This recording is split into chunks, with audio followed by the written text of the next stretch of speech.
Good morning, everyone. Good to be here. I'll talk today a bit about tools in beef cattle breeding, things that you can use.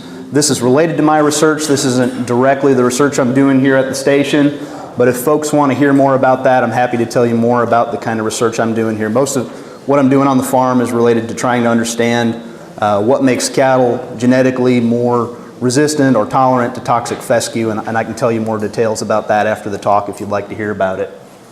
So, wanted to start out by giving you an overview, tell you about the topics I'm going to discuss today. I wanted to really put out a set of general tools that are useful in breeding. You folks have probably heard of a number of these, but if you haven't, I'll try to give you more detail on each of them.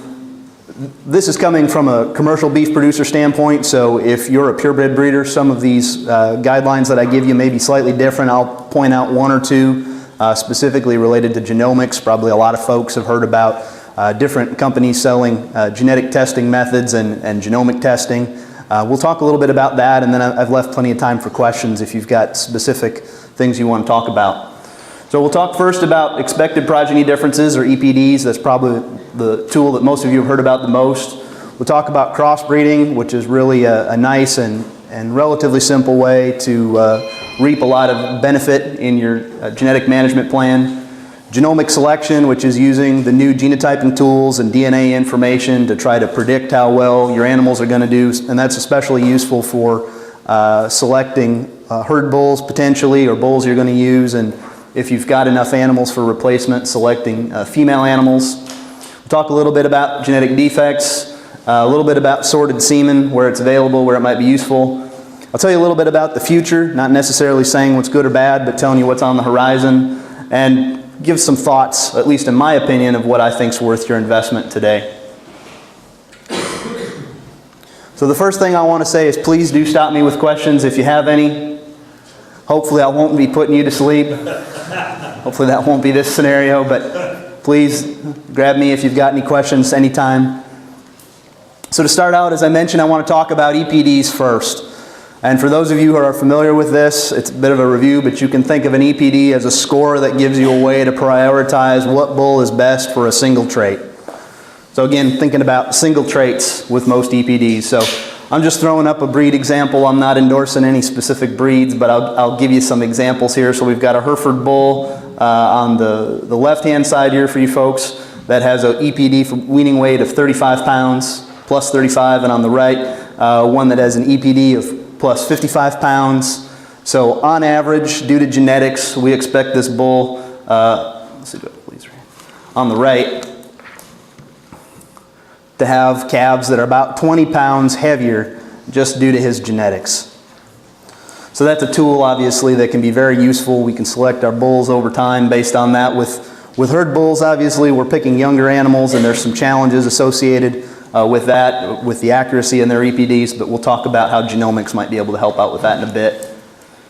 So I just introduced a new term, and that's accuracy. And what I like to tell folks is that this is a way of assessing your risk and how to decide how much of a bull you want to use. So for instance, for these two bulls, let's say that this bull with a plus 35 EPD, he's 20 pounds less for his EPD than the bull on the right, but notice the accuracy in this example. The bull on the left with the lower EPD has a higher accuracy than the one on the right. Now that doesn't mean you want to avoid this one on the right. In fact, when his EPD was calculated, it was penalized for that lower accuracy. So the fact that his genetic merit is still that high is pretty impressive. So what this means is that you want to sort your risk. You don't want to put all of your eggs in one basket. You do want to use this bull, you just don't want to breed him to all your cows. So if you've got a small herd, you might not have the benefit of doing this. If you've got a couple of herd bulls that you're picking and you've got an assortment of EPDs and accuracies, you can take advantage of using this information to help you sort out which bulls you want to use. And of course, if you're using AI, then this is a really important tool that you can use to help you kind of spread your risk, not to avoid an animal with a lower accuracy, at least one that's above 0.5 or 0.4, but it allows you to spread your risk out across your matings that you're doing. So how best to use EPDs in picking your herd bulls, just kind of a wrap up on these thoughts. Pick your herd bulls with the highest EPDs for the traits that you're most interested in. If for a bull you can get a genomic evaluation, that's better because that'll help with getting a better accuracy of prediction on those animals. If you're using AI bulls, that'll yield the greatest genetic progress, but I do fully realize that not every system is set up to use AI. If you have to make a choice, if you want to start using AI, the place to do it is in your heifers. That'll have the greatest impact. Those are your youngest animals, and your youngest animals are pushing the genetics forward the fastest. So that's where you'll make the biggest influence. And just as an example, and it's not necessarily pertaining strictly to AI, but in this case it's best suited for AI since the top bulls are AI bulls. If you pick the top 25% of Angus AI bulls for the dollar wean calf index, they would be at minimum about $13.47 more profitable than a herd bull, assuming that herd bull is breed average for AI bulls, and that's quite an assumption. In reality, those herd bulls are never going to be that good.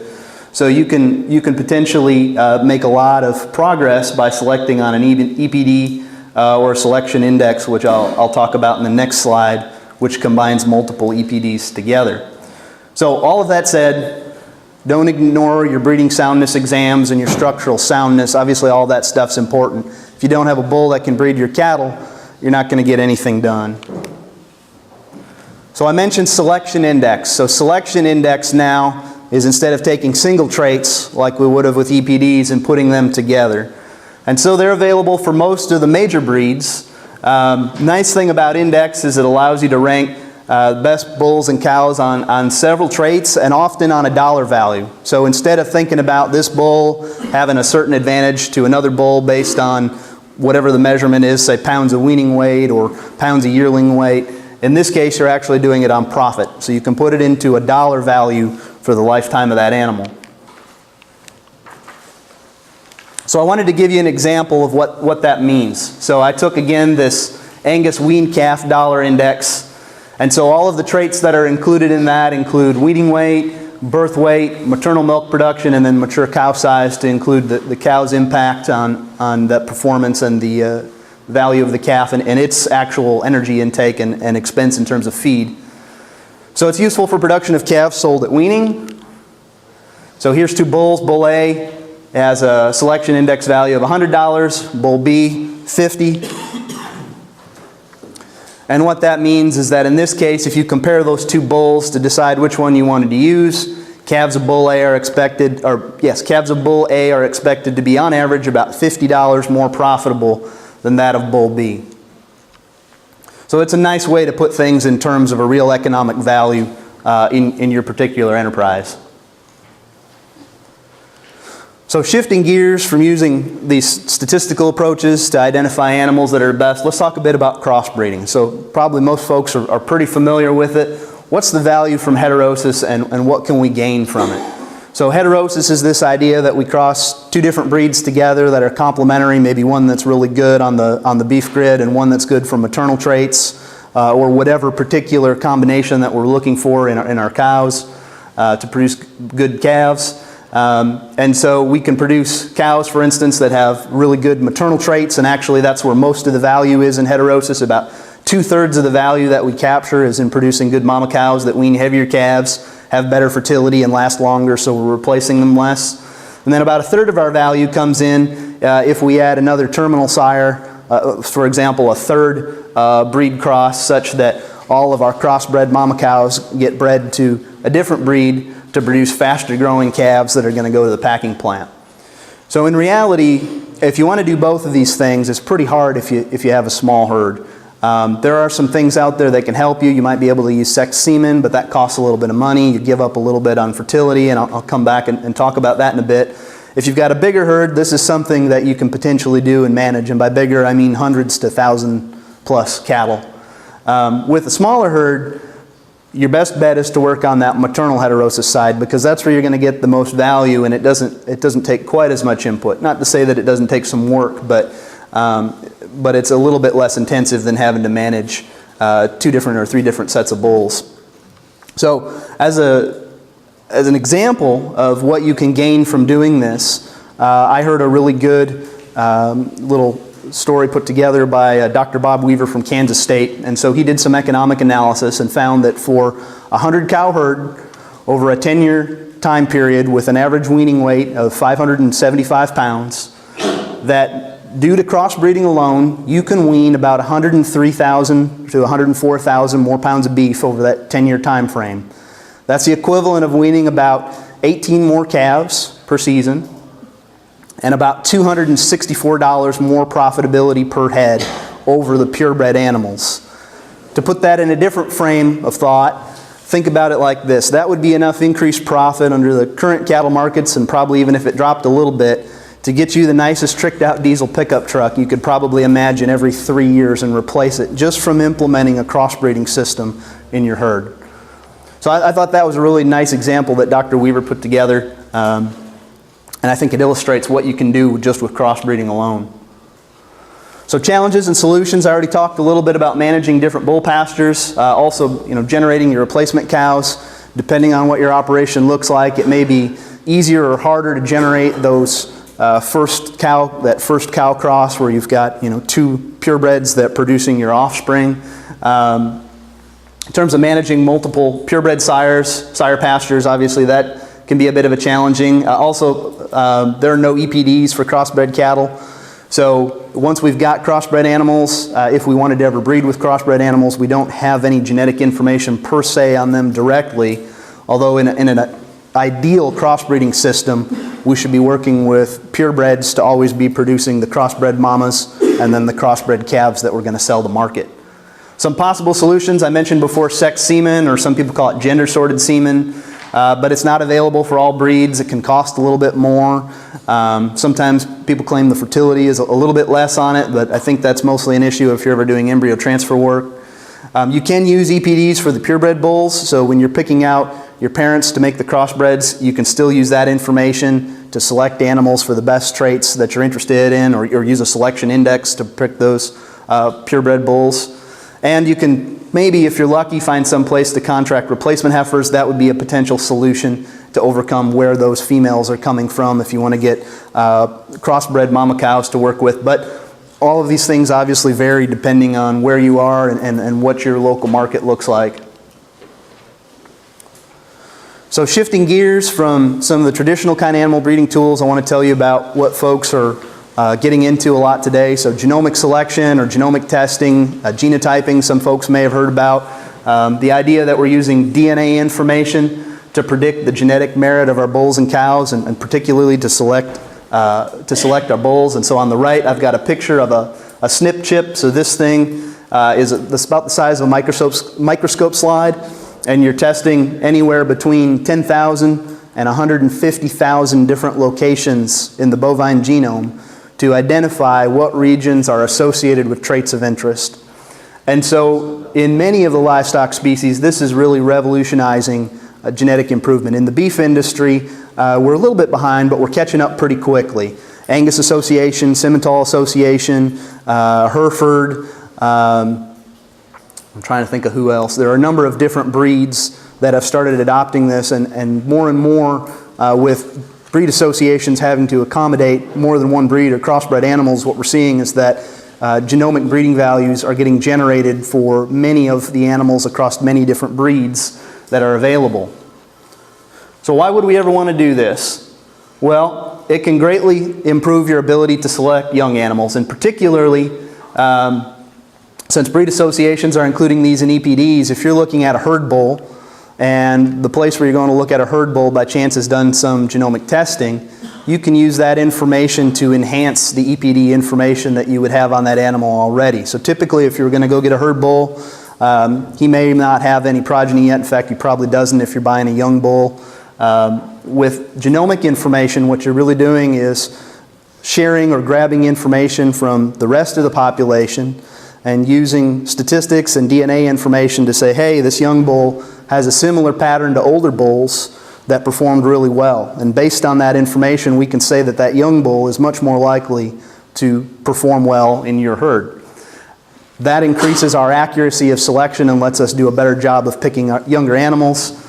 Picking younger animals that are more genetically superior is the fastest way that we can improve our genetic improvement. Another thing that it does is it gives us a way to select females. So there are some companies out there that are marketing some tests If folks have specific questions, I can tell you what I know about those, but I'll tell you that DNA at least is now giving us a new way to evaluate those females. Obviously it takes a long time to generate calves on those animals and to get data back on those cows, and we can't produce hundreds or thousands of offspring, even tens of animals on those cows like we can on our bulls. So this is a way that we can accelerate our selection in females and really do something meaningful up front, potentially allowing you to remove one female and keep another in the herd that might be more profitable. New products have been developed also to evaluate crossbred cattle. That's something that we haven't been able to do so well with traditional EPDs and selection index. There have been some conversion factors that were developed by USDA that are available, but I think perhaps genomic testing may provide a better way in the future to help select crossbred cattle. In terms of cost, we're somewhere between $25 and $60 per animal. At a commercial level, you may not be able to always afford this, although I would say if you're going to go and use it, your herd bulls are a good place to use it. Maybe some of your females, if you've got older cow, well, especially with your younger animals, before you're getting them into the herd. If you're a purebred breeder, you might want to spend the extra money for a little bit more in-depth panel that tests more of these genetic markers throughout the genome and can potentially give you a little bit more information, but for most folks I think $150 per animal is cost prohibitive. So I want to sort out one thing. Folks I think hear about genomic testing and then this genomic selection, which is this idea of picking animals using the SNP chip for the ones that perform better or the others based on whatever trait it may be. Then there's genetic defect testing, which is actually a separate thing, and that can be a byproduct of the genomic selection kind of testing that we're doing. The general idea is that we're going to genotype our bulls and we're going to try to determine which ones carry various genetic defects. And so you may have a bull that carries one broken gene, if you will, or one copy of a gene from either its mother or its father that causes calves to die early or to undergo abortion such that you never get calves. And so the way that works is if you've got a carrier bull and you breed him to your cows and you assume your cows don't carry this bad mutation, you'll get about 50% of the animals that are free of the mutation and about 50% that carry it. So in the next generation, 50% of your cows could be at risk if you breed them to another bull that carry that same broken gene. That could lead to dead calves. So in that case, say you've got now a carrier cow here and you mate those carrier cows to carrier bulls, you'll still end up with about 25% that will be free and clear of that mutation. You'll generate 50% again that carry that mutation and will be at risk in the next population, and then you'll lose about 25% of your animals, say to stillbirth or to abortion, for instance. Although there are other types of defects, and I'll show you for a moment. So this is where, if we've got some genomic information, that can really help out to say which bulls we want to keep around and not use. I will point out it's important to know which animals carry the genetic defects and to be able to manage that to prevent mating those carrier bulls to other carriers in your herd. But just because you've got a carrier animal doesn't necessarily mean you want to get rid of it immediately. It may mean you want to get rid of it sooner. It just means you need to manage it. So I wouldn't always say that that's a loss, especially in your cow population. I wouldn't say that's a loss, but if you've got a big enough group of cattle, what you can do is swap out that bull in about the same kind of time frame that you normally would, around 3 years or so, put in a new bull and move forward.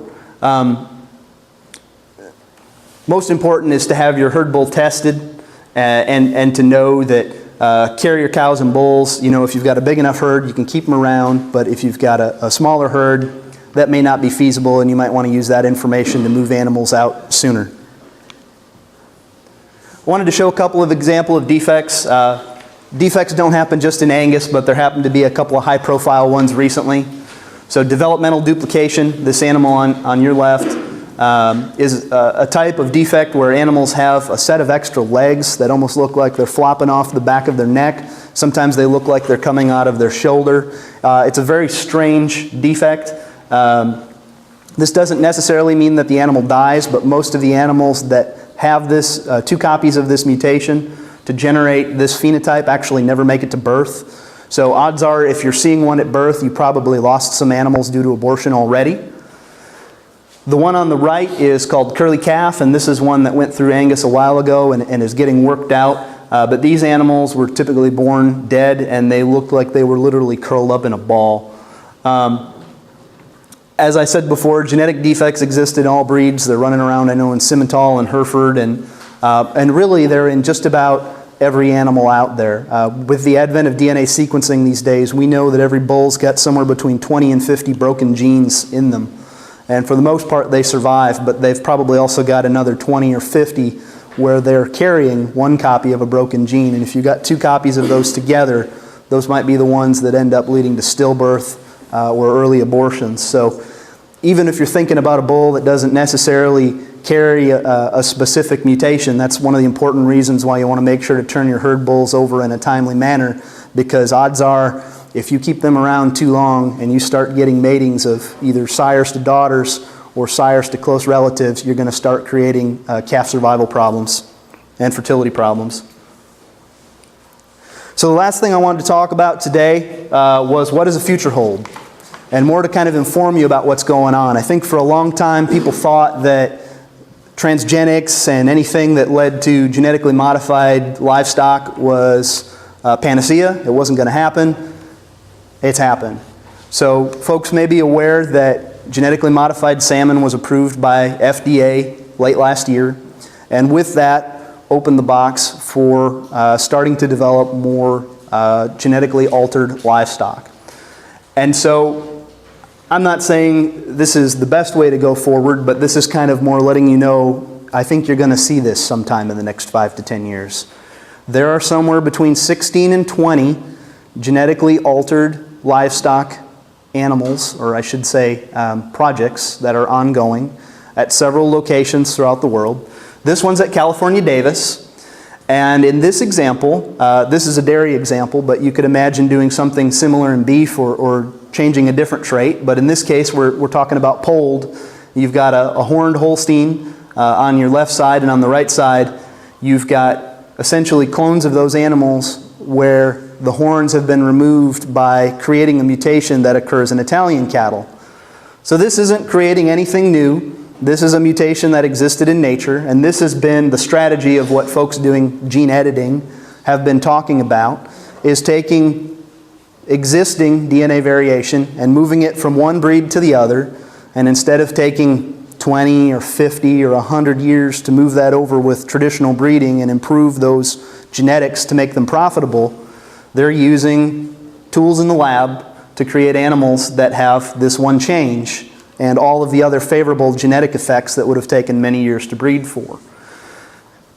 This project is going on, I think I mentioned before, at California Davis. They're going to breed these bulls and make sure that those animals produce viable offspring. But there are many other projects in the wings, and many of them focus on animal welfare. Many of the projects that these groups are trying to say are good are the ones where we can make animals that have less pain issues, less issues with stress, etc. In part, I think, as a marketing kind of a tool to try to make people feel that this is okay. And in part, I think also as a means to potentially drastically change the genetics such that you can go from an animal that maybe was really, really genetically superior but had that one bad trait or one bad phenotype for a trait that you didn't like, and suddenly change it into what you want. How well is this going to work? How good is this going to work? Well, that's the research that's going on now. So time will tell us, but this is something kind of interesting that I think will be coming around sometime in the near future. A couple of last thoughts, and then I need to wrap up. Some folks asked me, what's the best breed or cross in Arkansas? I don't think there is any best breed. I think it's what suits your management system the best, and I think most folks can make a lot of different breeds work in your system. I might not recommend a Scottish Highlander around here, but I think a lot of other breeds can work. And I think you know from common sense what works and what doesn't work. A lot of how cattle perform obviously is still based on farm management and nutrition. For most traits, genetics controls a portion of what you're doing, and it can make a big impact. Like I mentioned with crossbreeding, you can add a lot of profitability. Using EPDs, you can add a lot of profitability, but genetics only go as far as the management is there to help them out. And so with my last point, cattle with better genetics are more profitable in well-managed enterprises. Cattle with good genetics and less well-managed enterprises do okay, but they don't do nearly as well, or they're not nearly as profitable. Some last comments on selection using EPDs. Again, you know your production system and your pastor's best. You might not want to select that highest growth animal to go out and be on grass pasture 300 days of the year. That might not work out so well. So, as I mentioned, take a note from the dairy industry. High milking cows tank if they don't have good nutrition. You can't put a Ferrari out to run it and give it whiskey to run on. You've got to give it good fuel. So if you're going to have good cattle for your particular condition, keep in mind what your nutrition is. You might not want to select on the highest growth or the absolute most extreme if you know that your nutrition can't support it. If you're willing to feed them and you can cost it out to feed them and be profitable, then this is the way to go, but that's not always the case. And so obviously producers need to use those genetic tools that best fit their enterprise. My take-home message: selecting bulls with expected progeny differences, or EPDs, or selection indexes maximize profitability. And for herd bulls, genomic testing can be really valuable if you can get that information to pick your bull when you're going out to buy a new one. Evaluate your herd bulls for genetic defects. That can cost you a lot of money. Best thing to do is when you buy your bull, try to make sure that it's either got a genetic test or look through at the pedigree and make sure that there are no bulls that have been red flagged by your breed association as a potential carrier. That's a good place to start a lot of time before investing in that genetic test. Using crossbreeding can really improve your profitability, and as I showed before, that can have a big impact over the years. And looking to the future, genomic selection is a really powerful tool. It's going to impact more and more what you're doing every day, the bulls that are available from AI and even herd bulls. And I think the ability to use that to select replacement heifers could be of real value even for smaller producers when used periodically in their herds. With that, I'll open up the floor to questions, and thank you for your attention. You were suggesting on the crossbreeding then,